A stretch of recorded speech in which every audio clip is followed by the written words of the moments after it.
ಕಲರ್ಫುಲ್ಲಾಗಿ ಎಷ್ಟು ಚೆನ್ನಾಗಿ ಕಾಣ್ತಾ ಇದೆ. ಮತ್ತೆ ಮುಂದಿನ ವಿಡಿಯೋದಲ್ಲಿ ಸಿಗ್ತೇನೆ. ಈಗ ನಾವು ಬಾಗಿಲು ತೆಗೆದು ಹೊರಗಡೆ ಹೋದ್ರೆ ಹೋಗಿಬಿಡುತ್ತೆ. ಅದು ಹೋಯ್ತು ಪುರ್ರ ಅಂತೇಳಿ ಹಾರೇ ಬಿಡುತ್ತೆ. ಸ್ನೇಹಿತರೆ, ಮನೆ ಕ್ಲೀನಿಂಗ್ ಸ್ಟಾರ್ಟ್ ಆಗಿದೆ. ಇಲ್ಲಿ ಕಾಟ್ ಮೇಲೆ ಎಲ್ಲ ಫೋಟೋಸ್ಗಳನ್ನು ತೆಗೆದು ಇಲ್ಲಿ ಎಲ್ಲ ಫೋಟೋಗಳನ್ನು. Welcome back to YouTube channel. ಹೇಗಿದ್ರೆ ಎಲ್ಲರೂ ಸ್ನೇಹಿತರೆ ಚೆನ್ನಾಗಿದ್ದೀರ? ನಾವು ಸಹ ಚೆನ್ನಾಗಿದ್ದೆ. ನೋಡಿ ಬೆಳಗ್ಗೆ ನಮ್ಮ ಮನೆಗೆ ಪಿಕಾಕ್ ಬಂದುಬಿಟ್ಟಿದೆ. ತುಳಸಿ ಕಟ್ಟೆ ಹತ್ರ ನೋಡಿ ಎಷ್ಟು ಚೆನ್ನಾಗಿ ಭತ್ತ ತಿಂತಾ ಇದೆ ಅದು.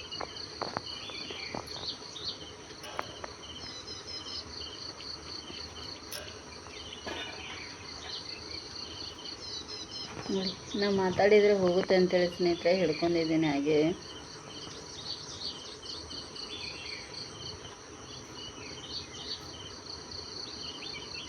ಅಲ್ಲಿ ಭತ್ತ ಕಟ್ಟಿದ್ದೇವೆ ನಾವು. ಅದು ಇದ್ರ ಕದ್ರ ಕಟ್ಟಿದ್ದೇವಲ್ಲ ಸ್ನೇಹಿತರೆ ಮೊನ್ನೆ, ಅದು ನೋಡಿ ಹೇಗೆ ತಿಂತಾ ಇದೆ ತುಳಸಿ ಕಟ್ಟಿದ್ದು. ಈಗ ನಾವು ಬಾಗಿಲು ತೆಗೆದು ಹೊರಗಡೆ ಹೋದ್ರೆ ಹೋಗಿಬಿಡುತ್ತೆ. ಅದು ಹೋಯ್ತು ಪುರ್ರ ಅಂತೇಳಿ ಹಾರೇ ಬಿಡುತ್ತೆ ಅದು.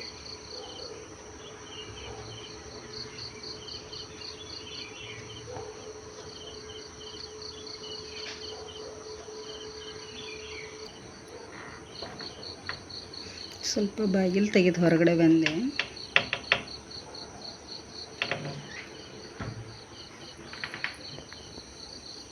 ತುಂಬ ದಿನ ಆಯಿತು ಬಂದಿರಲಿಲ್ಲ ನೋಡಿ, ಒಂದು ವಾರನ ಆಯಿತು. ಒಂದು ನೈಲ್ ಬಂದಿರಲಿಲ್ಲ. ಇವತ್ತು ಬಂತು ನೋಡಿ ಫೈನಲ್ ಆಗಿ.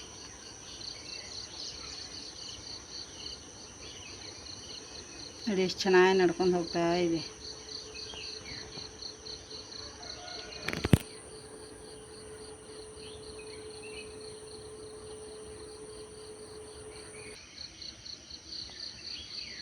ಹೋಯ್ತು ಆ ಕಡೆಗೆ.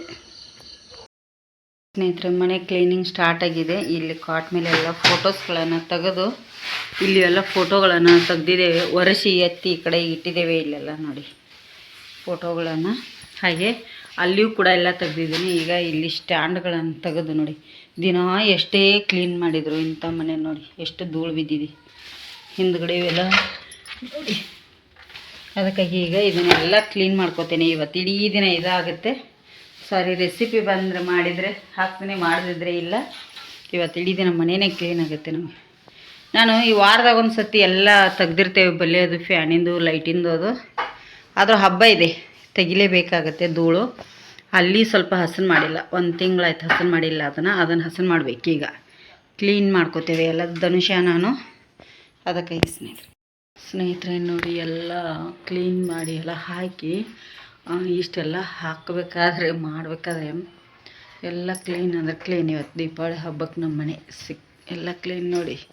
ಅಲ್ಲೆಲ್ಲ ಕ್ಲೀನ್ ಮಾಡಿ ಎಲ್ಲ ತೆಗ್ದೀವಿ. ಮತ್ತು ಎಲ್ಲ ಅದೇ ಜಾಗಕ್ಕೆ ಇಟ್ಬಿಟ್ಟಿವಿ ನೋಡಿ. ಈಗ ಇಲ್ಲಿ ಕೂಡ ಕ್ಲೀನ್ ಮಾಡಿದ್ನಿ, ಸ್ವಲ್ಪ ಜಾಸ್ತಿ ಏನಿಲ್ಲ. ಇಲ್ಲಿ ಅಕ್ಕಿ ಚೀಲ ಇಡ್ತೀವಿ ನಾವು. ಇಲ್ಲಿ ಸಹ ಎಲ್ಲ ಕ್ಲೀನ್ ಮಾಡಿದೆ. ಇನ್ನು ನಾಳೆ ನಮಗೆ ಉಳಿದಿರೋಂಥದ್ದು ಇದು ನೋಡಿ. ಎಷ್ಟು ಚಂದ ಮಾಡಿ ಇಟ್ಟಿದ್ದಾರಲ್ಲ ನಮ್ಮ ಮನೆಯವರು ಸ್ನೇಹಿತರೆ. ಇಲ್ಲೆಲ್ಲ ನೋಡಿ, ಇವೆಲ್ಲ ಅವು ಒಂದೊಂದು ಸತಿ ಇದಕ್ಕೆ ಬೇಕಾಕ್ಕವು. ಏನು ಗೊತ್ತಾ ಸ್ನೇಹಿತರೆ, ಹೇಳಬಾರ್ದು ಬಿಡಬೇಕು ಗೊತ್ತಿಲ್ಲ. ನಮ್ಮ ಮನೆಯವರು ಸಿಕ್ಕಾಪಟ್ಟೆ ಕಾಲು ನೋವು ಬರ್ತಾರೆ. ಎಷ್ಟೇ ಕಾಲು ಹತ್ತಿದ್ರು ಕಮ್ಮಿ ಆಗೋಲ್ಲ. ಅವಾಗ ಇವನು ಕಾಲಿಗೆ ಕಟ್ಕೋತಾರೆ ಅವರು. ಇವು ಕಾಟನ್ದು ಅದಾವು. ಅದಕ್ಕಾಗಿ ಮತ್ತು ಇವು ನಳ್ಳಿ ಇವನ್ನೆಲ್ಲ ತಂದು ಈ ಥರ ಇಡ್ತಾರೆ ಅವ್ರು ಇಲ್ಲಿ. ಅದಕ್ಕಾಗಿ ಇದು ತಿರುಪತಿ ವೆಂಕಟರಮಣ ಇದು ಇದೆ. ನಾವು ಇಡ್ಲಿಕ್ಕೆ ಸ್ಥಳ ಇಲ್ಲ ಅಂತೇಳಿ ಇಲ್ಲೆಲ್ಲ ನಾಳೆ ಕ್ಲೀನ್ ಮಾಡ್ಕೊತೀನಿ. ಇಲ್ಲೆಲ್ಲ ಇವತ್ತು ಅಲ್ಲೆಲ್ಲ ಫುಲ್ಲು ಚೀಲಗಳು ತೆಗೆದು ಕ್ಲೀನ್ ಮಾಡಿ ಎಲ್ಲ ಒರೆಸ್ಕೊಂಬಿಟ್ಟಿವಿ. ಫುಲ್ಲು ಇವತ್ತು ಕ್ಲೀನ್ ಮಾಡೀವಿ. ಹಾಗೆ ಇಲ್ಲಿ ಮೇಲ್ಗಡೆದು ಕೂಡ ಧನುಷ ನಾನು ಇಬ್ಬರೂ ಸೇರಿ ಮಾಡಿ ಸಿಕ್ಕಾಪಟ್ಟೆ ಅಂದರೆ ಬೆನ್ನು ನೋವು ಬಂದುಬಿಟ್ಟು ಸ್ನೇಹಿತರೆ. ಅದಕ್ಕೆ ವಿಡಿಯೋ ಮಾಡಲಿಕ್ಕೆ ಆಗಲಿಲ್ಲ. ಮಧ್ಯಾಹ್ನ 3 ಗಂಟೆಗೆ ಸ್ನಾನ ಮಾಡಿ ಬಟ್ಟೆ ತೊಳೆದು ಹಾಕಿದ್ದೀವಿ ನೋಡಿ. ಇಲ್ಲಿ ಇವು ಸ್ವಲ್ಪ ಬಟ್ಟೆಗಳನ್ನು ಹಾಸಿಗೆ ಹಾಕಿದ್ದೀನಿ. ಯಾಕೆಂದ್ರೆ ಅವ್ನು ನಾಳೆ ತೊಳಿಬೇಕು ರಿಪೀಟ್. ಅವು ಇನ್ನು ಚಳಿ ಬಂತಲ್ಲ ಹಾಸ್ಕೊಳಿಕ್ಕೆ ಬೇಕು. ಇನ್ನೊಂದು 2 ದಿನದಲ್ಲಿ ಯಾಕೆ ಹಾಸಿಗೆಗಳನ್ನು ಒಗೆದಿದ್ದೀನಿ ಅಂತಲೂ ಕೂಡ ಗೊತ್ತಾಗುತ್ತೆ. ನನಗೆ ಸಿಕ್ಕಾಪಟ್ಟೆ ಬೆನ್ನು ಇರೋದ್ರಿಂದ ನಂಗೆ ಕೂತೇನು ಕೆಲಸ ಮಾಡೋಕ್ಕೆ ಬರ್ತಾಯಿಲ್ಲ.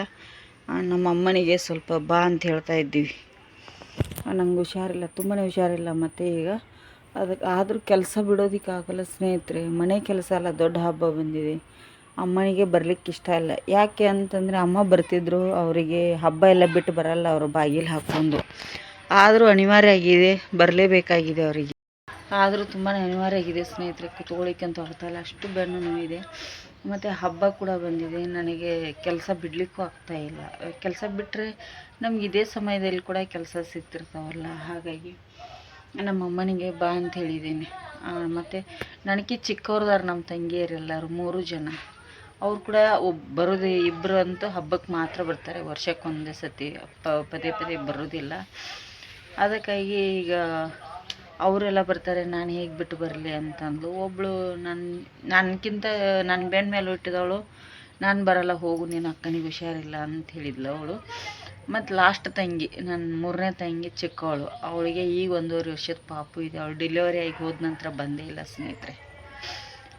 ಯಾಕೆ ಯಾರಂದರೆ ನನ್ನ ವಿಡಿಯೋದಲ್ಲಿ ತುಂಬ ಬರ್ತಿರ್ತಾರೆ, ನಾವು ಊರಿಗೆ ಹೋದರೆ ತೇಜು ಇದು ಅಂತೇಳಿ. ಅದಕ್ಕಾಗಿ ಅವ್ರ ತಾಯಿ ನಮ್ಮ ತಂಗಿ ಅಲ್ಲ, ಅದಕ್ಕಾಗಿ ಅವ್ರು ಕೂಡ ಬರ್ತಾಳೆ. ಈಗ ತುಂಬ ದಿನ ಆಯಿತು ಅವಳು ಬಂದಿದ್ದೇ ಇಲ್ಲ ಸ್ನೇಹಿತರೆ. ಅದಕ್ಕಾಗಿ ಈಗ ಅಲ್ಲೇ ಅಮ್ಮನ ಮನೆ ಪಕ್ಕಕ್ಕೆ ಆಕೆ ನಮ್ಮ ತಂಗಿ ತುಂಬ ದಿನ ಆಯಿತು ಬಂದಿಲ್ಲಲ್ಲ. ಅದಕ್ಕಾಗಿ ಅಮ್ಮನ ಮನೆಗೆ ಬಂದಿದ್ದಾಳೆ. ಅದಕ್ಕಾಗಿ ಹೇಳಿದೆ, ನನ್ನ ತಂಗಿ ಹೇಳಿದ್ಲು ಅಮ್ಮನಿಗೆ, ನೀ ಇಲ್ಲೇ ಇರಮ್ಮ, ನಾನು ಹೋಗ್ತೇನೆ ಅಲ್ಲೇ ಅಕ್ಕನ ಹತ್ರ ಅಂತ ಹೇಳಿದ್ಲು. ಅಂದರೆ ದೀಪಾವಳಿಗೆ ಮಾತ್ರ ಕಳಿಸ್ತಾರೆ ಗಂಡ ಮನೆಯವರು, ಬೇರೆ ಸಮಯದಲ್ಲಿ ಕಳಿಸೋದಿಲ್ಲಲ್ಲ, ಗೊತ್ತೇ ಇದೆ. ಅಕ್ಕನ ಹತ್ರ ನಾನೇ ಹೋಗ್ತೇನೆ, ನೀ ಇಲ್ಲೇ ಹಬ್ಬ ಮಾಡಂತಂದರೆ ನನ್ನ ತಂಗಿನ ಕರ್ಕೊಂಬರೋರು ಯಾರಿಲ್ಲ ಸ್ನೇಹಿತರೆ. ಅವಳು ಚಿಕ್ಕ ಚಿಕ್ಕ ಪಾಪು ಅಲ್ಲ, 2 ತೇಜು ಮತ್ತು ವೇದು, ನವತೇಜ ಮತ್ತು ವೇದಾಂತ. ಅದಕ್ಕಾಗಿ ಅಮ್ಮನೂ ಕೂಡ ಬರ್ತಾ ಇದ್ದಾರೆ. ಅಮ್ಮ ಬಿಟ್ಟು ಹೋಗ್ತೇನೆ ಅಂತಂದರು. ಮತ್ತೆ ಬಿಟ್ಟು ಹೋಗೋದು, ಕರ್ಕೊಂಬರ್ಲಿಕ್ಕೆ ಬರೋದು, ಮತ್ತು ಪದೇ ಪದೇ ಡಬಲ್ ಬಸ್ ಚಾರ್ಜ, ಬೇಡ ಅಂಥೇಳಿ ಇಬ್ಬರು ಒಟ್ಟಿಗೆ ಬನ್ನಿ ಅಂತ ಹೇಳ್ತಾ ಇದ್ದೀವಿ. ಹೇಳಾಕೈತೀವಿ, 1 ವಾರ ಆಯಿತು. ಅವರು ಹ್ಞೂ ಅಂತ ಇದ್ರೆ ಬರ್ತಾನೆ ಇಲ್ಲ ಸ್ನೇಹಿತರೆ. ನಿನ್ನೆ ಮನೆಯವ್ರು ಜೋರು ಮಾಡಿಬಿಟ್ಟಿದ್ದಾರೆ. ಇಲ್ಲ ಅವಳಿಗೆ ಜಾಸ್ತಿ ನೋವಾಗಿದೆ, ಬನ್ನಿ ಯಾಕೆ ಸ್ವಲ್ಪ ದಿನ ರೆಸ್ಟ್ ಆಗುತ್ತೆ ಅಂತಂದ್ರೆ ನಮ್ಮಮ್ಮ ಅಲ್ಲೇ ಕಳಿಸ್ಕೊಡು ಅಂದ್ಲು. ಅಲ್ಲೇ ಹೋಗ್ತಿದ್ದೆ ಸ್ನೇಹಿತರೆ, ಇಲ್ಲ ಅಂತಲ್ಲ. ಧನುಷನಿಗೆ ರಜೆ ಕೂಡ ಇದೆ, ಹೋಗ್ಬೋದಿತ್ತು. ಶ್ರೇಯನಿಗೆ ಡಬ್ಬಿ ಕಟ್ಟಬೇಕು, ಮತ್ತು 5 ಗಂಟೆಗೆ ಅಂದರೆ ನಾನು ಹೇಳಲೇಬೇಕು, ಅವಳಿಗೆ ನೀರು ಕಾಯಿಸ್ಕೊಡೋದ್ರು. ಅಂದರೆ ಪಾಪ 11 ಗಂಟೆ ಮೇಲೆ ಮಲಗುತ್ತೆ ಶ್ರೇಯ. ಮತ್ತು ಬೆಳಗ್ಗೆ 5 ಗಂಟೆಗೆ ಎದ್ದು ಒಂದು ರೆಡಿ ಮೊದಲೇ ನಿದ್ದೆ ಆಗ್ತಾಯಿಲ್ಲ ಅವಳಿಗೆ ಕಣ್ಣಿಗೆ ಈಗ. ಅದಕ್ಕಾಗಿ ಬೇಡ ಅಂಥೇಳಿ ಅಮ್ಮನಿಗೆ ಬಾ ಅಂತ ಹೇಳ್ತಾ ಇದ್ದೀವಿ, ಆದರೆ ಬರ್ತಾ ಇಲ್ಲ ನೋಡಿ. ಬೆಳಗ್ಗೆಯಿಂದ ಕೆಲಸ ಮಾಡಿದ್ವಿ, ಇವನೇ ಜಾಸ್ತಿ ಮಾಡಿದ್ವಿ. ಬರ ಇಲ್ಲಿ, ಇವತ್ತು ಅವನೇ ಕೆಲಸ ಜಾಸ್ತಿ ಮಾಡಿದ. ನನಗೆ ಹೇಳ್ತಿದ್ದಮ್ಮ, ನಿಮಗೆ ಹುಷಾರಿಲ್ಲ, ಬಾಗಿಲು ಹಾಕೋ, ಎಂಥ ಫ್ಯಾನ್ ಆಗ್ತಿತ್ತು, ಚಳಿ ಎತ್ತಾಗ್ತಿತ್ತು. ಅದಕ್ಕಾಗಿ ಸ್ನೇಹಿತರೆ ಅವನೇ ಜಾಸ್ತಿ ಮಾಡಿದ್ವಿ ಇವತ್ತು ಕೆಲಸ. ನನಗೆ ಅವನಿಗೆ ಮಾಡ್ತಾನೆ ಕೆಲಸ, ಹಾಗೇನಿಲ್ಲ. ಈಗ ನನಗೆ ಹುಷಾರಿಲ್ಲಲ್ಲ, ಅದಕ್ಕೆ ಹೇಳಿದೆ. ಬೆಳಗ್ಗೆ ಶ್ರೇಯನಿಗೆ ಡಬ್ಬಿಗೆ ಪುಲಾವನ್ನ ಸಲಾಡ್ ಮಾಡಿದ್ವಿ ಇವತ್ತು. ಪುಲಾವನ್ನ ಸಲಾಡ ಮಾಡಿದ್ವಿ. ನಾನಿವತ್ತು ಉಪವಾಸ, ಹಾಗೆ ಕೆಲಸ ಕೂಡ ಆಯಿತು. ಅದು ಸಿಕ್ಕಾಪಟ್ಟೆ ನೋವು ಬಂದುಬಿಟ್ಟಿತ್ತು. ಏನು 2:30-3 ಗಂಟೆ ಸ್ನಾನ ಮಾಡಿ ಬಟ್ಟೆ ತೊಳೆದು ಹಾಕಿ ಊಟಿಲ್ಲ ಏನೆಲ್ಲ ಹೋಗಿ ಮಲಗಿದ್ದೀನಲ್ಲ ಸ್ನೇಹಿತರೆ, ನನಗೆ ಗೊತ್ತಿಲ್ಲ. ನಮ್ಮ ಮನೆಯವ್ರು ಬಂದು ಎಬ್ಬಿಸ್ತಾನೇ ಇದ್ದಾರೆ. ಈಗ ನೋಡಿ ಬಂದು ಹೋದರು, ಡ್ರೈವಿಂಗ್ ಹೋಗಿದ್ರು. ಅವ್ರು ಯಾರೋ ತೀರ್ಕೊಂಡಿದ್ರು ಮೊನ್ನೆ, 13 ದಿನ ಆಗಿತ್ತು. ಇವತ್ತು ಫಂಕ್ಷನ್ ಇತ್ತದು, ಶ್ರದ್ಧಾ ಕಾರ್ಯ ಇತ್ತು, ಹೋಗಿದ್ರು, ಹೋಗಿ ಬಂದರು. ಸಾರಿ ಸ್ನೇಹಿತರೆ, ನನಗೆ ರೆಸಿಪಿ ಮಾಡೋದಕ್ಕಾಗಿಲ್ಲ. ನಾನು ಇಲ್ಲ ಅಂದರೆ ರೆಸಿಪಿ ಶೇರ್ ಮಾಡ್ತಿದ್ದೆ. ನಾನು ಮೊನ್ನೆ ತುಂಬ ದಿನದ ಹಿಂದ್ಗಡೆ ಸ್ನೇಹಿತರೆ, ನಾನು ತುಂಬ ದಿನದ ಹಿಂದ್ಗಡೆ ಇದನ್ನು ಮಾಡಿದ್ದೆ, ಆಲೂ ಪಡ್ಡು ಅಂತೇಳಿ ಮಾಡಿದ್ದೆ. ಅದು ಕೂಡ ತುಂಬ ಚೆನ್ನಾಗಿದೆ. ಅದು ಒಂದು ರೆಸಿಪಿ ಇದೆ ನನ್ನ ಹತ್ರ, ಅದನ್ನು ರೆಸಿಪಿ ಶೇರ್ ಮಾಡ್ತೀನಿ ನಿಮ್ಮ ಹತ್ರ. ಇವತ್ತು ಏನು ಮಾಡೋದಕ್ಕೆ ಆಗ್ತಾಯಿಲ್ಲ ನನಗೆ. ನೋಡಿ ಮುಖ ಎಲ್ಲ ಆ ಥರ ಇದೆ, ಯಾಕಂದರೆ ಮಲಗಿದ್ದೆ. ನಾವು ಮಲ್ಕೊಂಡ್ಬಿಟ್ರೆ ಅದೇನೋ ಒಂಥರ ಇದು ಆಗಿಬಿಡುತ್ತೆ ನನಗೆ. ಅದಕ್ಕಾಗಿ ಈಗ ಇದೆಲ್ಲ ಬಟ್ಟೆಗಳನ್ನು ಮಡ್ಚ್ಕೋಬೇಕು. ಆದರೂ ರೆಸ್ಟ್ ಮಾಡೋದಕ್ಕಾಗಲ್ಲ ಹೆಣ್ಮಕ್ಳಿಗೆ, ಏನೇ ಹುಷಾರು ತಪ್ಪಲಿ ಏನೇ ಆಗಲಿ ರೆಸ್ಟ್ ಮಾಡೋದಕ್ಕಾಗಲ್ಲ ಸ್ನೇಹಿತರೆ. ಮನೆ ಕೆಲಸ ಇರುತ್ತೆ, ಮತ್ತು ಗಂಡು ಮಕ್ಕಳೆಲ್ಲ ಹೊರಗಡೆ ದುಡಿಲಿಕ್ಕೆ ಹೋಗಿರ್ತಾರಲ್ಲ, ಬರ್ಗಳದು ಅವ್ರಿಗೆ ಅಡುಗೆ ಅದು ಮಾಡಬೇಕಾಗತ್ತೆ, ಆಗಲ್ಲ. ಮತ್ತು ದೊಡ್ಡ ಹಬ್ಬ ಬಂದಿದೆ, ಕ್ಲೀನ್ ಮಾಡೋದು ಅದು ಕೂಡ ಆಗಲ್ಲ. ನಮ್ಮಮ್ಮ ಹೇಳಿದರು ಬರ್ತೇವೆ ಬಿಡು, ಇನ್ನೊಂದು 2 ದಿನ ಬಿಟ್ಟು ಬಂದು ಕ್ಲೀನ್ ಮಾಡ್ತೇವೆ ಅಂದಿದ್ದಾರೆ. ಹಬ್ಬನೇ ಇದೆ ಇನ್ನೊಂದು 4-5 ದಿನದಲ್ಲಿ, ಇನ್ನೊಂದು 4-5 ದಿನವೂ ಇಲ್ಲ. ಮತ್ತು ಅವರು ಬರೋದೇ ಇನ್ನೂ 2-3 ದಿನ ಅಂತೆ.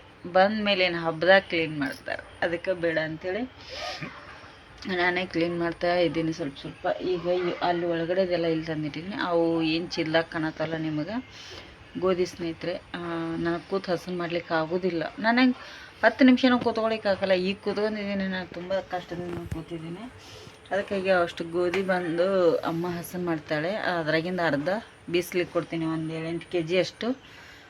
ಮತ್ತು ಇದು ಎಲ್ಲ ಏನು ಮಾಡಿದ್ದಾರೆ, ನಿನ್ನೆ ಸಾಯಂಕಾಲ ನಮ್ಮ ಅಮ್ಮರ ಮನೆಯಿಂದ ಫುಲ್ಲು ಪೇಪರ್ ಬಂದುಬಿಟ್ಟಿದೆ. ಪೇಪರ್ ತಂದಿದ್ದಾರೆ. ಇದೆಲ್ಲ ನಾಳೆ ಹೋಗಿ ಕೊಟ್ಟು ಬರಬೇಕು ಹುಡುಗನಿಗೆ, ಹುಡುಗನಿಗೆ ಕೊಟ್ಟು ಬರಬೇಕು. ಅಂದರೆ ನೀನು ಕತ್ತಲ ತಂದ್ರಲ್ಲ, ಇಲ್ಲಿಟ್ಬಿಟ್ಟಿದ್ದಾರೆ. ಅದಕ್ಕಾಗಿ ಇಲ್ಲೆಲ್ಲ ಈಗ ನಾಳೆ ಕೂಡ ಕ್ಲೀನ್ ಮಾಡಬೇಕು ಎಲ್ಲ ಯಜಮಾನ್ರಿಗೆ. ನಾಳೆ ಇಲ್ಲ, ನಾಡಿದ್ದು ಕ್ಲೀನ್ ಮಾಡ್ತೀನಿ. ನಾಳೆ ಅಂತೂ ಆಗಲ್ಲ. ಹಾಗೆ ನಮ್ಮ ಅಮ್ಮರು ಕೂಡ ಬೆಂಗಳೂರಿಗೆ ಹೋಗಿದ್ದಾರೆ. ಅವರು ಕೂಡ ಫೋನ್ ಹಚ್ಚಿ ಹೇಳ್ತಾ ಇದ್ದಾರೆ ಮನೆ ಗಾರ್ಡನ್ ಕ್ಲೀನ್ ಮಾಡು ಅಂತೇಳಿ. ಅಲ್ಲಿ ನಾನೇ ಹೋಗಬೇಕು. ಯಾಕೆ ಇಷ್ಟು ವರ್ಷ ನಾನೇ ಮಾಡಿದ್ದೀನಿ ಕ್ಲೀನ್. ಈಗ ಪ್ರೇಮನ ಕಳಿಸ್ಕೊಡು ಅಂತ ಹೇಳ್ತಾ ಇದ್ದಾರೆ ಅವರು ಕೂಡ. ಹೇಗೆ ಹೇಳೋದು, ಬೆನ್ನು ಇದೆ ಅಂತ ಹೇಳೋದಕ್ಕೂ ಆಗ್ತಾಯಿಲ್ಲ. ಆದರೂ ಮತ್ತು ಕೆಲಸ ಇದ್ದರೆ ಬಿಡಲಿಕ್ಕೂ ಆಗಲ್ಲ. ಅದೊಂದು ಕಷ್ಟ, ರೆಸ್ಟ್ ಮಾಡಲಿಕ್ಕೆ ಹೇಗಾಗುತ್ತೆ. ಅದಕ್ಕಾಗಿ ಸ್ನೇಹಿತರೆ ಅದನ್ನು ತೊಗೊಂಬರಪ್ಪ, ಇವತ್ತು ನಿಮ್ಮಪ್ಪ ತೊಗೊಂಬಂದನಲ್ಲ ಅದನ್ನು. ನಾನು ಈಗ ಒಂದು ಸ್ವಲ್ಪ ದಿನದ ಹಿಂದ್ಗಡೆ ವಿಡಿಯೋ ಹಾಕಿದ್ದೆ ಸ್ನೇಹಿತರೆ. ತುಂಬ ದಿನದ ಹಿಂದ್ಗಡೆ ಏನಿಲ್ಲ, ಒಂದು 4-5 ದಿನದ ಹಿಂದ್ಗಡೆ. ಇದಲ್ಲ ಬೆಡ್ಶೀಟ್ ಎಂಥ ದೊಡ್ಡ ಮಗ. ಒಂದು ಎಂಗೇಜ್ಮೆಂಟ್ ಗಿಫ್ಟ್ ಅಂಥೇಳಿ ನಿಮಗೆ ಹಾಕಿದ್ದೆ ನಾನು, ಎಂಗೇಜ್ಮೆಂಟ್ ಗಿಫ್ಟ್ ಅಂಥೇಳಿ. ಹೌದು ಸ್ನೇಹಿತರೆ, ಎಂಗೇಜ್ಮೆಂಟ್ ಇರಲಿ, ಮದುವೆ ಇರಲಿ, ಮನೆ ಒಕ್ಕಲ ಇರಲಿ, ಅಂದರೆ ಮನೆ ಶಾಂತಿ. ಉತ್ತರ ಕರ್ನಾಟಕ ಕಡೆ ಮನೆ ಶಾಂತಿ, ಗೃಹ ಪ್ರವೇಶ ಅಂತಾರೆ. ಇಲ್ಲಿ ಮನೆ ಒಕ್ಕಲ ಅಂತ ಕರೀತಾರೆ, ಉಡುಪಿ ಮಂಗಳೂರು ಕಡೆ. ಮತ್ತು ಹಾಗೆ ಅದರೊಟ್ಟಿಗೆ ಇನ್ನೊಂದು ಮೆನ್ಷನ್ ಮಾಡಿದ್ದೆ ನಾನು, ಏನು ಅಂತಂದರೆ ಯಾರಾದರೂ ತೀರ್ಕೊಂಡ್ರೆ ಅವರು ಶ್ರದ್ಧಾ ಕಾರ್ಯ 13 ದಿವಸಿಗೆ ಮಾಡ್ಬೇಕಾರೆ ಅವ್ರಿಗೆ ನೆನಪಿನ ಕಾಣಿಕೆ ಅಂಥೇಳಿ ಅವಾಗ ಒಂದು ಕೊಡ್ತಾರೆ ಅಂಥೇಳಿದ್ದೆ. ನೋಡಿ, ಇವತ್ತು ಬ್ರಹ್ಮಾರು ಹೋಗಿದ್ರು, ಇವ್ರು ನಮ್ಮ ಮನೆಯವರು ಡ್ರೈವಿಂಗ್ ಹೋಗಿದ್ರು. ಅವರು 13 ದಿನದ ಕಾರ್ಯ ಇತ್ತಂತೆ ಅಲ್ಲಿ ಫಂಕ್ಷನ್ನು. ಅದಕ್ಕಾಗಿ ನೋಡಿ ಬೆಡ್ಶೀಟ್ ಕೊಟ್ಟಿದ್ದಾರೆ, ಕಾಣ್ಬೋದು. ಒಬ್ರು ಹಚ್ಕೊಳ್ಳೋಂಥದ್ದು ಸಿಂಗಲ್ ಬೆಡ್ಶೀಟ್ ಇದೆ ನೋಡಿ. ಇದು ಲುಂಗಿ ಥರ ಅನ್ನಿಸ್ತದೆ, ಲುಂಗಿ ಅಲ್ಲ, ಬೆಡ್ಶೀಟ್ ಇದೆ. ಸ್ವಲ್ಪ ಅಷ್ಟು ತುಂಬ ದಪ್ಪ ಎಲ್ಲ ಚೆನ್ನಾಗಿದೆ, ತಿಳುವಾಗಿ ನೋಡಿ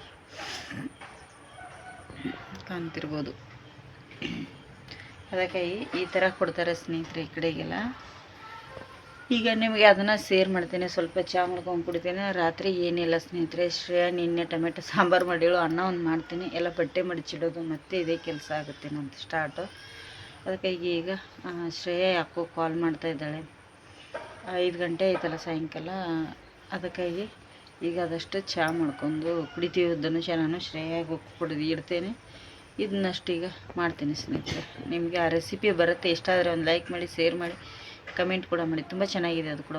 ಆಲೂ ಪಡ್ಡು ಅಂಥೇಳಿ ಸೂಪರಾಗಿದೆ, ಟ್ರೈ ಮಾಡಿ. ಇನ್ನೊಂದೇನು ಗೊತ್ತಾ, ನಾನು ಒಂದು ಟೈಟಲ್ ಬರೆದಿದ್ದೆ ನೋಡಿ, ಒಂದು 2-3 ದಿನದ ಹಿಂದ್ಗಡೆ ಇದೆ. ಏನಂತಂದರೆ, ನಾನು ಚಪಾತಿ ಮನೆಯಲ್ಲಿದ್ದರೆ ಈ ಥರ ಚಪಾತಿಯಿಂದ ಬೋರ್ ಆಗಿದ್ರೆ ಸಾಯಂಕಾಲದ ಸ್ನ್ಯಾಕ್ಸ್ ಮಾಡಿ ಅಂತೇಳಿ. ಅದಕ್ಕೊಬ್ಬರು ನನಗೆ ಟೈಟಲ್ ಈ ಥರ ಇಡ್ಬೋದಿತ್ತಂದ್ರೆ ಅವ್ರಿಗೆ ನನ್ನ ವಿಡಿಯೋ ಹೋಗಿ ಒಂದು 10 ನಿಮಿಷದೊಳಗಡೆ ಮೆಸೇಜ್ ಬಂತು ಅವ್ರದ್ದು, ನನಗೆ ಕಮೆಂಟ್ ಬಂತು. ಆ ಕಮೆಂಟನ್ನು ನಾನು ಕೂಡಲೇ ಚೇಂಜ್ ಮಾಡಿದ್ದೀನಿ. ನೋಡಿ ನೀವು ಯಾವುದು ಅಂಥೇಳಿ. ಈ ಥರ ಚಪಾತಿ ಇದ್ದರೆ ತಿಂದು ಬೇಜಾರಾಗಿದ್ರೆ ಅಂಥೇಳಿ ಸಿಂಪಲ್ಲಾಗಿ ಟೈಟಲ್ ಹಾಕಿದ್ದೆ. ಅವರು ಅದಕ್ಕೆ ಏನು ಕಳಿಸಿದ್ರೆ ಅಂದರೆ ಖುಷಿ ಆಯಿತು ನನಗೆ. ನಾವು ಕೂಡಲೇ ಚೇಂಜ್ ಮಾಡಿದೆ. ಏನಂತಂದರೆ ಅವ್ರು ಹೇಳಿದರು ಕಟೋರಿ ಚಾಟ್ ಅಂಥೇಳಿ ಇಟ್ಟಿದ್ರೆ ಚೆನ್ನಾಗಿತ್ತು ಸೇಸ್ ಅಂತಂದರು. ನನಗೂ ಇಷ್ಟ ಆಯಿತು. ಅವರು ಬಹುಶಃ ಹಿಂದಿನೂ ಮಾತಾಡೋಗೆ ಕಾಣ್ತಾರೆ, ನನಗೆ ಅಷ್ಟು ಗೊತ್ತಿಲ್ಲ. ಅವರು ಜಾಸ್ತಿ ಹಿಂದಿದ್ರೊಳಗಡೆ ಬರ್ತಿರ್ತವೆ ನನಗೆ ಸ್ವಲ್ಪ ಮೆಸೇಜು, ಆದರೆ ಕನ್ನಡದಲ್ಲೇ ಬರ್ತಿರ್ತಾರೆ, ಹಿಂದಿ ಮೆನ್ಷನ್ ಆಗಿರುತ್ತೆ ಪ್ರಜ್ವಲ ಸಿಸ್ದು. ಅದಕ್ಕಾಗಿ ನನಗೆ ಅಷ್ಟು ಐಡಿಯಾ ಇಲ್ಲ, ಗೊತ್ತಿಲ್ಲ. ಸಾರಿ ಸಿಸ್, ಏನಾದರೂ ತಪ್ಪಿದ್ರೆ ಅದಕ್ಕೆ ಹೇಳ್ತಾ ಇದ್ದೀನಿ. ಕೂಡಲೇ ನಾನು ಚೇಂಜ್ ಮಾಡಿದ್ದೀನಿ ಸ್ನೇಹಿತರೆ. ನನಗೂ ಇಷ್ಟ ಆಯಿತು ಅದು ಟೈಟಲು, ಚೇಂಜ್ ಮಾಡಿದ್ದೀನಿ ನೋಡಿ. ಆಲೂ ಪಡ್ಡು ರೆಸಿಪಿ ಇಷ್ಟ ಆದರೆ ಒಂದು ಲೈಕ್ ಮಾಡಿ, ಶೇರ್ ಮಾಡಿ, ಕಮೆಂಟ್ ಮಾಡೋದನ್ನು ಮರೀಲಿಕ್ಕೆ ಹೋಗ್ಬೇಡಿ. ಮೊದಲು ಸ್ವಲ್ಪ ಚಹಾ ಮಾಡ್ಕೊಂಡು ಕುಡಿತೀನಿ, ಹೊಟ್ಟೆ ಹಸಿದು ಬಿಟ್ಟಿದೆ ಇವತ್ತು ನನಗೆ. ಇಲ್ಲಿ ನಾನು ಬ್ಯಾಟರ್ನ ರೆಡಿ ಮಾಡ್ಕೊಳ್ಳೋಕೆ ಇಲ್ಲಿ 2 ಬೌಲ್ನಷ್ಟು ಅಕ್ಕಿ ತಗೊಂಡಿದ್ದೀನಿ. ಇಲ್ಲಿ 2 ರಿಂದ 3 ಕಪ್ ಅಷ್ಟು ಅಕ್ಕಿನ ತಗೊಂಡೆ. ಅದೇ ಬೌಲಿಂದ ನಾನು 3/4 ಬೌಲ್ನಷ್ಟು ಉದ್ದಿನ ಬೇಳೆ ಅಥವಾ ಉದ್ದಿನ ಕಾಳು ತಗೊಳ್ಳಿ. ನಾನು ಕಾಳಿತ್ತು ಮನೆಯಲ್ಲಿ ಕಾಳು ತಗೊಂಡಿದ್ದೀನಿ. ಹಾಗೆ ಒಂದು ಅರ್ಧ ಟೇಬಲ್ ಸ್ಪೂನ್ ಅಷ್ಟು ಮೆಂತೆ ಕಾಳು. ಇಲ್ಲಿ ಮೂರನ್ನು ನಾನೀಗ ಮಿಕ್ಸ್ ಮಾಡಿಕೊಂಡು 2 ರಿಂದ 3 ಸತಿ ತೊಳಿತಾ ಇದ್ದೀನಿ. ನಾನು ಇಲ್ಲಿ ದೋಸೆ ಅಕ್ಕಿ ಆಗಲಿ ಯಾವ ಅಕ್ಕಿ ಆಗಲಿ ಬಳಸಿಲ್ಲ, ರೇಷನ್ ಅಕ್ಕಿ ಬಳಸಿದ್ದೀನಿ ಅಷ್ಟೇ. ರೇಷನ್ ಅಕ್ಕಿಯಿಂದನೇ ಮಾಡಿ ತೋರಿಸ್ತಾ ಇದ್ದೀನಿ. ರೇಷನ್ ಅಕ್ಕಿ ಈಗ ಎಲ್ರಿಗೂ ರೇಷನ್ ಬರುತ್ತೆ ಅಲ್ಲ, ಅದರಿಂದನೇ ಒಳ್ಳೇದು. ಇಲ್ಲಿ ನಾನೀಗ ಕ್ಲೀನ್ ಮಾಡಿ ಅಕ್ಕಿ ಎಲ್ಲ ತೊಳೆದು ಇದನ್ನ ನಾನು 5 ರಿಂದ 6 ಗಂಟೆಗಳ ಕಾಲ ನೆನೆ ಇಡ್ತೇನೆ. ರೇಷನ್ ಅಕ್ಕಿಯಲ್ಲಿ ತುಂಬಾನೇ ಹೊಲಸಿರುತ್ತೆ, ತುಂಬ ಚೆನ್ನಾಗಿ ಕ್ಲೀನ್ ಮಾಡಿ ತೊಳ್ಕೊಬೇಕಾಗುತ್ತೆ. ಇಲ್ಲಿ ನಾನು ಇದನ್ನು 5 ರಿಂದ 6 ಗಂಟೆಗಳ ಕಾಲ ಈಗ ನೀರು ಹಾಕಿ ನೆನೆ ಇಡ್ತಾ ಇದ್ದೀನಿ ನೋಡಿ. ಈಗ ಇದು ನೆನೆದಿದ್ದೆ ಸ್ನೇಹಿತರೆ 5 ರಿಂದ 6 ಗಂಟೆಗಳ ಕಾಲ. ಇಲ್ಲಿ ನೆನೆದ ಮೇಲೆ ನಾನು ರುಬ್ಬುವಾಗ 1 ಬೌಲ್ನಷ್ಟು ಅವಲಕ್ಕಿ ತಗೊಂಡಿದ್ದೀನಿ, ಮೀಡಿಯಂ ಅವಲಕ್ಕಿ. ಇದನ್ನೀಗ ನಾವು ರುಬ್ಬಬೇಕಾದ್ರೆ ಒಂದು 10 ನಿಮಿಷ ಇರುವಾಗ, ಅದನ್ನ ಅಕ್ಕಿ ಮಿಶ್ರಣ ರುಬ್ಬಬೇಕಾದ್ರೆ 10 ನಿಮಿಷ ಇರುವಾಗ ಇದನ್ನ ನೆನೆ ಇಟ್ಕೋತೇನೆ ಕ್ಲೀನ್ ಮಾಡಿ ತೊಳೆದು. ಇಲ್ಲಿ ಅಕ್ಕಿ ಕೂಡ 5 ರಿಂದ 6 ಗಂಟೆಗಳ ಕಾಲ ಚೆನ್ನಾಗಿ ನೆನೆದಿದ್ದಾವೆ. ಇದರದ್ದು ನೀರೆಲ್ಲ ತೆಗೆದೀಗ ನಾನು ಮಿಕ್ಸಿಯಲ್ಲಿ ರುಬ್ಕೋತೀನಿ. ದೋಸೆ ಬ್ಯಾಟರ್ ಯಾವ ತರ ರುಬ್ತೀವಿ ನೋಡಿ, ಆ ತರ ರುಬ್ಬಿದ್ರೆ ನಮಗೆ ಸಾಕು. ಸ್ವಲ್ಪ ನೀರು ಹಾಕಿ ರುಬ್ಕೊಳ್ಳಿ, ಚೆನ್ನಾಗಿರುತ್ತೆ. ಬೇರೆ ನೀರು ಹಾಕಿ ನೈಸಾಗಿ ಪೇಸ್ಟನ್ನು ಮಾಡ್ಕೋಬೇಕಾಗತ್ತೆ. ಇಲ್ಲಿ ಈ ತರ ನೋಡಿ, ಇಲ್ಲಿ ತೋರಿಸ್ತಾ ಇದ್ದೀನಿ. ಇಷ್ಟು ನೈಸಾಗಿ ರುಬ್ಬಿದ್ರೆ ಸಾಕು. ಈಗ ಇದನ್ನ ಒಂದು ಪಾತ್ರೆಗೆ ತೆಗಿತಾ ಇದ್ದೀನಿ ನಾನು. ಈಗ ಎಲ್ಲ ಬ್ಯಾಟರ್ನ ಅಕ್ಕಿದೇನಿದೆ ಇದನ್ನಷ್ಟು ಈಗ ರುಬ್ಬಿ ಪಾತ್ರೆಗೆ ಹಾಕೊಂಡ್ಬಿಡ್ತೀನಿ ಎಲ್ಲವನ್ನು ನಾನೀಗ. ನೋಡಿ ಲಾಸ್ಟ್ ಅಲ್ಲಿ ಸ್ವಲ್ಪ ಅಕ್ಕಿದೇನು ಉಳಿಸಿದೆ, ಅದಕ್ಕೆ ಅವಲಕ್ಕಿ ಕೂಡ ನೆನೆದಿತ್ತು, ಅದನ್ನು ಕೂಡ ನಾನು ಇಲ್ಲಿ ಹಾಕಿ ಈಗ ನೈಸಾಗಿ ಇದನ್ನು ಕೂಡ ನಾನು ಪೇಸ್ಟ್ ಮಾಡ್ಕೋತೇನೆ. ಸ್ವಲ್ಪ ನೀರು ಹಾಕಿ ಅದರೊಟ್ಟಿಗೆ ಇದನ್ನ ಬೆಳಗ್ಗೆ ಕೂಡ ನೆನೆ ಇಡಬಹುದು, ಆದರೆ ಇದು ತುಂಬಾ ಅವಲಕ್ಕಿ ಸ್ಮೂತ್ ಆಗಿರೋದ್ರಿಂದ ಅದನ್ನ ಇದು ಆಗುತ್ತೆ ಅಂತ ಹೇಳಿ ಒಂದು 10 ನಿಮಿಷ ಇರುವಾಗ ಇದನ್ನ ಮಾಡಿದ್ರೆ ಸಾಕು, ನೆನೆಸಿಟ್ರೆ. ಇಲ್ಲಿ ಎಲ್ಲ ಅಕ್ಕಿ ಹಿಟ್ಟ ರುಬ್ಕೊಂಡ್ಮೇಲೆ ರುಚಿಗೆ ತಕ್ಕಷ್ಟು ಉಪ್ಪನ್ನು ಹಾಕ್ತಾ ಇದ್ದೀನಿ. ನಾನು ರಾತ್ರಿನೇ ಹಾಕಿಡ್ತಾ ಇದ್ದೀನಿ, ಬೆಳಗ್ಗೆ ಏನು ಹಾಕ್ತಾ ಇಲ್ಲ. ಬೆಳಗ್ಗೆ ಹಾಕೋಕ್ಕಿಂತ ರಾತ್ರಿ ಹಾಕಿಟ್ರೆ ತುಂಬಾ ಚೆನ್ನಾಗಿ ಉಪ್ಪು ಕೂಡ ಹೊಂದ್ಕೊಳ್ಳುತ್ತೆ, ಮತ್ತೆ ಉಬ್ಬಿ ಬರ್ಲಿಕ್ಕೆ ತುಂಬಾ ಸಹಾಯ ಮಾಡುತ್ತೆ ಅದು ಉಪ್ಪು. ನೋಡಿ ಇಷ್ಟು ಗಟ್ಟಿ ಇದ್ರೆ ಸಾಕು. ಇದೆಲ್ಲ ಬ್ಯಾಟರ್ ಮಿಕ್ಸ್ ಆಗಬೇಕು ನಮಗೂ. ಆ ತರ ತಿರುಗಿಸಿ ಇದ್ರ ಮೇಲೆ ಒಂದು ಮುಚ್ಚಳ ಮುಚ್ಚಿ ಬೆಳಗ್ಗೆವರೆಗೂ ಬಿಟ್ಬಿಡ್ತೇನೆ ಸ್ನೇಹಿತರೆ. ಇಲ್ಲಿ ಆಲೂಗಡ್ಡೆ ಪದಾರ್ಥ ಮಾಡಲಿಕ್ಕೆ ನಾನು ಒಂದು 2 ಆಲೂಗಡ್ಡೆನ ಕುದಿಸಿ ಸಿಪ್ಪೆ ತೆಗೆದು ಇಟ್ಟಿದ್ದೆ. ಹಾಗೆ ಇಲ್ಲಿ ಒಂದು ಪಾತ್ರೆ ಕೂಡ ತಗೊಂಡಿದ್ದೀನಿ, ಅದಕ್ಕೆ 1 ಟೇಬಲ್ ಸ್ಪೂನ್ ಅಷ್ಟು ಎಣ್ಣೆ ಹಾಕಿದ್ದೇನೆ, ದೊಡ್ಡ ಟೇಬಲ್ ಸ್ಪೂನ್ ಇಂದ. ಅದಕ್ಕೆ 1 ಟೇಬಲ್ ಸ್ಪೂನ್ ಅಷ್ಟು ಉದ್ದಿನ ಬೇಳೆ, ಸ್ವಲ್ಪ ಕರಿಬೇವು, ಮತ್ತೆ ಇಲ್ಲಿ ಒಂದು ಅರ್ಧ ಟೇಬಲ್ ಸ್ಪೂನ್ ಅಷ್ಟು ಜೀರಿಗೆ, ಮತ್ತೆ ಒಂದು 2 ಈರುಳ್ಳಿ ಉದ್ದದಾಗಿ ಕಟ್ ಮಾಡಿ ಹಾಕ್ತಾ ಇದ್ದೀನಿ ನೋಡಿ. ಇಲ್ಲಿ ಈರುಳ್ಳಿ ಉದ್ದವಾಗಿ ಕಟ್ ಮಾಡಿದ್ರೇನೆ ಚೆನ್ನಾಗಿರುತ್ತೆ. ಇದೀಗ ಮೆತ್ತಗಾಗಬೇಕು, ಅಲ್ಲಿವರೆಗೂ ನಾವು ಫ್ರೈ ಮಾಡಬೇಕಾಗುತ್ತೆ ಈ ತರ. ಈಗ ಇದಕ್ಕೆ ರುಚಿಗೆ ತಕ್ಕಷ್ಟು ಕಾಯಿ ಮೆಣಸು ನೀವು ಕಟ್ ಮಾಡಿ ಅದ್ರ ಹಾಕೊಳ್ಳಿ, ಇಲ್ಲಾಂದ್ರೆ ಈ ತರ ಪೇಸ್ಟ್ ಮಾಡ್ಕೊಂಡು ಹಾಕೊಳ್ಳಿ. ನೋಡಿ ಇಲ್ಲಿ ಕಾಯಿ ಮೆಣಸು ಹಾಕಿದ್ಮೇಲೆ ಮಿಕ್ಸ್ ಮಾಡ್ಕೋಬೇಕಾಗುತ್ತೆ ಚೆನ್ನಾಗಿ. ಅದು ಹಸಿ ಇರೋದ್ರಿಂದ ಸ್ವಲ್ಪ ಚೆನ್ನಾಗಿ ಮಿಕ್ಸ್ ಮಾಡಬೇಕಾಗುತ್ತೆ. ಇಲ್ಲಿ ಈಗ ಇದು ಮಿಕ್ಸ್ ಆಗಿದೆ ಇದೆಲ್ಲ. ಈಗ ಇದಕ್ಕೆ ನಾನೀಗ ರುಚಿಗೆ ತಕ್ಕಷ್ಟು ಉಪ್ಪನ್ನು ಕೂಡ ಹಾಕ್ತಾ ಇದ್ದೀನಿ. ಉಪ್ಪು ಈಗ ಹಾಕಿ ಅದನ್ನ ಒಂದ್ಸತಿ ಮಿಕ್ಸ್ ಮಾಡ್ಕೊಳ್ಳಿ.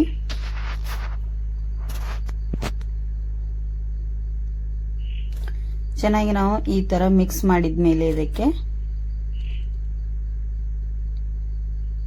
ಅರಿಶಿನ ಹುಡಿ ಕೂಡ ಸೇರಿಸ್ತಾ ಇದ್ದೀನಿ. ಒಂದು 1/4 ಟೀ ಸ್ಪೂನ್ ಅಷ್ಟು ಅರಿಶಿನ ಹುಡಿನ ಹಾಕ್ತಾ ಇದ್ದೀನಿ. ಅರಿಶಿನ ಹುಡಿ ಕೂಡ ಸ್ಲೋ ಉರಿಯಲ್ಲಿ ಇಟ್ಕೊಂಡನೆ ಹಾಕಬೇಕಾಗುತ್ತೆ. ನಾವು ಇಲ್ಲಿ ಆಲೂಗಡ್ಡೆ ಪದಾರ್ಥ ಮಾಡ್ಬೇಕಾದ್ರೆ ಅರಿಶಿನ ಹುಡಿನ ಹಾಕಬೇಕು, ತುಂಬಾ ಕಲರ್ ಚೆನ್ನಾಗಿ ಕೊಡುತ್ತೆ ಅದು. ನೋಡಿ ಕಲರ್ ಎಷ್ಟು ಚೆನ್ನಾಗಿ ಬಂತಲ್ಲ. ಈಗ ಇದಕ್ಕೆ ನಾನು ನೀರಾಗ್ಲಿ ಏನು ಸೇರಿಸ್ತಾ ಇಲ್ಲ, ಡೈರೆಕ್ಟ್ ಆಲೂಗಡ್ಡೆನ ಹಾಕ್ತಾ ಇದ್ದೀನಿ. ನೀರು ಹಾಕಿ ಇಲ್ಲಿ ನಾನು ಆಲೂಗಡ್ಡೆ ಪದಾರ್ಥ ಮಾಡ್ತಾ ಇಲ್ಲ. ಇದು ತುಂಬಾ ಚೆನ್ನಾಗಿರುತ್ತೆ. ಈಗ ಇದನ್ನ ಎಲ್ಲ ಒಂದ್ಸತಿ ನಾನು ಮಿಕ್ಸ್ ಮಾಡ್ಕೊಂಡ್ಬಿಡ್ತೀನಿ. ನೀರ್ ಹಾಕಿದ್ರೆ ಪದಾರ್ಥ ಟೇಸ್ಟೇ ಹೋಗುತ್ತೆ, ನೀರ್ ಹಾಕ್ಲಿಕ್ಕೆ ಹೋಗ್ಬೇಡಿ, ಹಾಗೆ ಮಿಕ್ಸ್ ಮಾಡ್ಕೊಳ್ಳಿ. ಈ ತರ ಇದನ್ನೆಲ್ಲ ಸ್ವಲ್ಪ ಸ್ಪೂನ್ ಇಂದ ನೈಸ್ ಮಾಡ್ಕೊಂಡ್ರೆ ಆಯ್ತು. ಈ ತರ ನೋಡಿ, ಅಂದ್ರೆ ಸ್ವಲ್ಪ ಮಾಡ್ಕೊಂಡ್ರೆ ಎಲ್ಲ ಕಡೆ ಹೊಂದುತ್ತೆ ಅದು. ಈ ತರ ಇದನ್ನ ಎಲ್ಲ ಈಗ ಮಿಕ್ಸ್ ಮಾಡ್ತೇನೆ ನಾನು. ಮಿಕ್ಸ್ ಮಾಡ್ಕೊಂಡ್ಮೇಲೆ ನೋಡಿ, ಈಗ ಲಾಸ್ಟ್ ಅಲ್ಲಿ ಕೊತ್ತಂಬರಿ ಸೊಪ್ಪನ್ನ ಹಾಕ್ತಾ ಇದ್ದೀನಿ. ಕೊತ್ತಂಬರಿ ಸೊಪ್ಪು ಹಾಕಿದ್ಮೇಲೆ ಆಲೂಗಡ್ಡೆ ಪದಾರ್ಥಕ್ಕೆ ಒಂದು ಕಲರ್ಫುಲ್ ಆಗಿ ತುಂಬಾ ಚೆನ್ನಾಗಿ ಕಾಣುತ್ತೆ. ಟೇಸ್ಟ್ ಮಾತ್ರ ಸೂಪರ್ ಆಗಿರುತ್ತೆ. ಹೋಟೆಲಲ್ಲಿ ಯಾವ ತರ ಮಾಡ್ತಾರೆ ನೋಡಿ, ಅದೇ ತರ ಆಲೂಗಡ್ಡೆ. ಹೋಟೆಲಲ್ಲಿ ಸ್ವಲ್ಪ ನೀರು ಹಾಕ್ತಾರೆ, ನಾನು ನೀರು ಹಾಕಿಲ್ಲ ಇಲ್ಲಿ. ಆಲೂಗಡ್ಡೆ ಪದಾರ್ಥ ರೆಡಿ ಆದ್ಮೇಲೆ ನಿನ್ನೆ ನೈಟ್ ಏನೋ ನಾವು ದೋಸೆ ಬ್ಯಾಟ್ರನ್ನ ರೆಡಿ ಮಾಡಿ ಇಟ್ಟಿದ್ವಿ ನೋಡಿ, ಪಡ್ಡಿನ ಬ್ಯಾಟ್ರನ್ನ, ಅದನ್ನ ನಾನು ಇಲ್ಲಿ ತೋರಿಸ್ತಾ ಇದ್ದೀನಿ ನೋಡಿ ಯಾವ ತರ ಉಬ್ಬಿದೆ ಸ್ನೇಹಿತರೆ. ಅದಕ್ಕೆ ಹೇಳಿದೆ ನೈಟ್ ಉಪ್ಪು ಹಾಕಿ ಈ ತರ ಮುಚ್ಚಳ ಮುಚ್ಚಿ ಗಾಳಿ ಆಡಲ್ದ ಇಡಬೇಕಾಗುತ್ತೆ. ನಾವು ಎಲ್ಲಿ ಹೀಟ್ ಇರುತ್ತೆ ನೋಡಿ ಅಲ್ಲಿ ಇಡಬೇಕು. ತುಂಬಾ ಬೇಗ ಉಬ್ಬಿ ಬರುತ್ತೆ, ತಂಪಾದ್ರೆ ಹಿಟ್ಟು ಉಬ್ಬಲ್ಲ. ಇದನ್ನೆಲ್ಲ ಒಂದ್ಸತಿ ಚೆನ್ನಾಗಿ ನಾನು ಮಿಕ್ಸ್ ಮಾಡ್ಕೊಂಡ್ಬಿಡ್ತೇನೆ. ಇದಕ್ಕೆ ಏನನ್ನು ಸೇರಿಸಲ್ಲ ನಾನು ಇಲ್ಲಿ. ನೀವು ಇನ್ನೂ ಕಲರ್ ಚೆನ್ನಾಗಿ ಬರ್ಬೇಕಂದ್ರೆ ಸ್ವಲ್ಪ ಸಕ್ಕರೆ ಅದು ಹಾಕೊಳ್ಳಿ. ನಾನು ಏನೂ ಹಾಕಿಲ್ಲ ಅದಕ್ಕೆ, ಹಾಗೆ ಇದನ್ನ ಮಾಡ್ತಾ ಇದ್ದೀನಿ. ಇಲ್ಲಿ ಪಡ್ಡಿನ ಮಣಿ ಇಟ್ಕೊಂಡಿದ್ದೇನೆ, ಪಡ್ಡಿನ ಹಂಚ್ಕೊಳಕ್ಕಾದಿದೆ. ಅದಕ್ಕೆ ಸ್ವಲ್ಪ ಅರ್ಧ ಟೇಬಲ್ ಸ್ಪೂನ್ ಅಷ್ಟು ಎಣ್ಣೆ ಹಾಕಿ ಈ ತರ ಮಾಡ್ತಾ ಇದ್ದೀನಿ ನೋಡಿ. ನಾನು ಎಲ್ಲ ಕಡೆ ಅದು ಎಣ್ಣೆ ಇದಾಗುತ್ತೆ ಅಂತ ಹೇಳಿ ಅದಕ್ಕೆ ಈಗ ನಾವೇನು ಪಡ್ಡಿನ ಹಿಟ್ಟನ್ನ ರೆಡಿ ಮಾಡಿ ಇಟ್ಟಿದ್ದೀವಿ ನೋಡಿ, ಸ್ವಲ್ಪ ಹಿಟ್ಟು ಹಾಕ್ತಾ ಇದ್ದೀನಿ. ಜಾಸ್ತಿ ಹಿಟ್ಟೇನು ಹಾಕ್ತಾ ಇಲ್ಲ. ಪಡ್ಡಿನ ಮಣಿಗೆ ಸ್ವಲ್ಪ ಹಿಟ್ಟನ್ನು ಸೇರಿಸ್ತಾ ಇದ್ದೀನಿ ಇಲ್ಲಿ. ಎಲ್ಲ ಪಡ್ಡಿಗಿನ ಮಣಿಗೆ ಇದೇ ತರ ಹಿಟ್ಟು ಹಾಕ್ತೇನೆ. ಇದಕ್ಕೆ ನೋಡಿ ಸ್ವಲ್ಪ ಹಿಟ್ಟು ಹಾಕಿದ್ಮೇಲೆ ಅದ್ರ ಮೇಲೆ ಆಲೂಗಡ್ಡೆ ಪದಾರ್ಥ ನಾವೇನ್ ಮಾಡಿದ್ವಿ ನೋಡಿ ಸ್ನೇಹಿತರೆ, ಅದನ್ನ ಹಾಕಿದ್ರೆ ಸಾಕು ಎಲ್ಲ ಪಡ್ಡಿಗಳಿಗೆ. ಈ ತರ ಈಗ ಎಲ್ಲದಕ್ಕೆ ಹಾಕಿ ಮೇಲ್ಗಡೆಯಿಂದ ಸ್ವಲ್ಪ ಬ್ಯಾಟರ್ನ್ ಮತ್ತೆ ಪಡ್ಡಿನ ಬ್ಯಾಟರ್ನ ಹಾಕ್ತಾ ಹೋಗ್ಬೇಕಾಗತ್ತೆ. ನೀಟಾಗಿ ಹಾಕೊಳ್ಳಿ. ತುಂಬಾ ಅಂದ್ರೆ ತುಂಬಾ ಚೆನ್ನಾಗಿರುತ್ತೆ ಇದು. ನೀವು ಪದಾರ್ಥ ಕೂಡ ಕೈಯಲ್ಲಿನೇ ಹಿಂಗ ಉಂಡೆ ತರ ಚಿಕ್ಕದು ಬೌಲ್ ತರ ಮಾಡಿ ಇಡಬಹುದು, ಹಾಗೇನೂ ಇಡಬಹುದು. ಬೌಲ್ ತರ ಮಾಡಿದ್ರೆ ಇದು ಅನ್ಸುತ್ತೆ ಅಂತ ಹೇಳಿ ನಾನು ಸ್ಪೂನಿಂದ ಹಾಗೆ ಇಟ್ಟದ್ದು. ಮೇಲ್ಗಡೆಯಿಂದ ಸ್ವಲ್ಪ ಮುಚ್ಚಳ ಮುಚ್ಚಿ ಹಾಗೆ ಸ್ಲೋ ಉರಿಯಲ್ಲಿ 1-2 ನಿಮಿಷ ಇದನ್ನ ನಾನು ಬೇಯಿಸ್ತೇನೆ. ನೋಡಿ 2 ನಿಮಿಷ ಆಗಿದೆ, ಎಷ್ಟು ಚೆನ್ನಾಗಿ ಬಂದಿದೆಯಲ್ಲ. ಇದನ್ನೀಗ ಸೈಡ್ ನಾನು ತಿರುಗಿಸಿ ಹಾಕೋಬೇಕಾಗತ್ತೆ. ಸ್ಪೂನಿಂದ ತಿರುಗಿಸಿ ಹಾಕೊಳ್ಳಿ. ನಿಮ್ಗೆ ಇಲ್ಲಿ ನಾನು ಮೊದಲಿಗೆ ಎಣ್ಣೆ ಏನು ಹಾಕಿದ್ನಲ್ಲ, ಎಣ್ಣೆ ಬೇಡ ಅಂದ್ರೆ ನೀವು ತುಪ್ಪ ಕೂಡ ಯೂಸ್ ಮಾಡ್ಕೋಬಹುದು. ತುಪ್ಪ ಯೂಸ್ ಮಾಡಿದ್ರೆ ತುಂಬಾ ಚೆನ್ನಾಗಿ ಟೇಸ್ಟ್ ಬರುತ್ತೆ. ನೋಡಿ ಇಲ್ಲಿ ಈಸಿಯಾಗಿ ಬರುತ್ತೆ ಇದು. ಈ ತರ ನೋಡಿ, ಈ ತರ ಎಲ್ಲ ತಿರುಗಿಸಿ ಹಾಕೊಂಡ್ಬಿಡಿ ಒಂದ್ಸತಿ. ಇಲ್ಲಿ ನಾನು ಈ ತರ ಎಲ್ಲ ತಿರುಗಿಸಿ ಹಾಕಿದ್ದೇನೆ. ನಾನು ಸಕ್ಕರೆ ಕೂಡ ಹಾಕಿಲ್ಲ. ಕಲರ್ ನೋಡಿ ಎಷ್ಟು ಚೆನ್ನಾಗಿ ಬಂದಿದೆ. ಮೆಂತ್ಯ ಕಾಳು ಹಾಕಿದ್ನಲ್ಲ ಸ್ನೇಹಿತರೆ, ಅದಕ್ಕಾಗಿ ಮತ್ತೆ ತುಂಬಾ ಅಂದ್ರೆ ತುಂಬಾ ಟೇಸ್ಟಿ. ಇದಕ್ಕೆ ಚಟ್ನಿ ಆಗ್ಲಿ ಸಾಂಬಾರ್ ಆಗ್ಲಿ ಏನು ಬೇಕಾಗಿಲ್ಲ, ನಾವು ಹಾಗೇನು ತಿನ್ಬಹುದು. ತುಂಬಾ ಚೆನ್ನಾಗಿರುತ್ತೆ. ಮಕ್ಕಳಿಗಂತೂ ಈ ತರ ತುಂಬಾನೇ ಇಷ್ಟ ಆಗುತ್ತೆ. ನೀವು ಟ್ರೈ ಮಾಡ್ತೀರಿ ಅಂತ ಅನ್ಕೊಂಡಿದ್ದೀನಿ. ನೀವು ಟ್ರೈ ಮಾಡಿದ್ಮೇಲೆ ಹೇಗ್ ಬಂದಿದೆ ಅಂತೇಳಿ ನಂಗೆ ಕಮೆಂಟ್ ಮಾಡಿ. ಹೊಸದಾಗಿ ಯಾರೆಲ್ಲ ಚಾನಲ್ ನೋಡ್ತಾ ಇದ್ರಲ್ಲ ಸಬ್ಸ್ಕ್ರೈಬ್ ಮಾಡ್ಕೊಂಡು ನೋಡಿ, ಆದಷ್ಟು ಜನರಿಗೆ ಶೇರ್ ಮಾಡಿ ಸ್ನೇಹಿತರೆ. ನೋಡಿ ಕಲರ್ಫುಲ್ ಆಗಿ ಎಷ್ಟು ಚೆನ್ನಾಗಿ ಕಾಣ್ತಾ ಇದೆ. ಮತ್ತೆ ಮುಂದಿನ ವಿಡಿಯೋದಲ್ಲಿ ಸಿಗ್ತೇನೆ.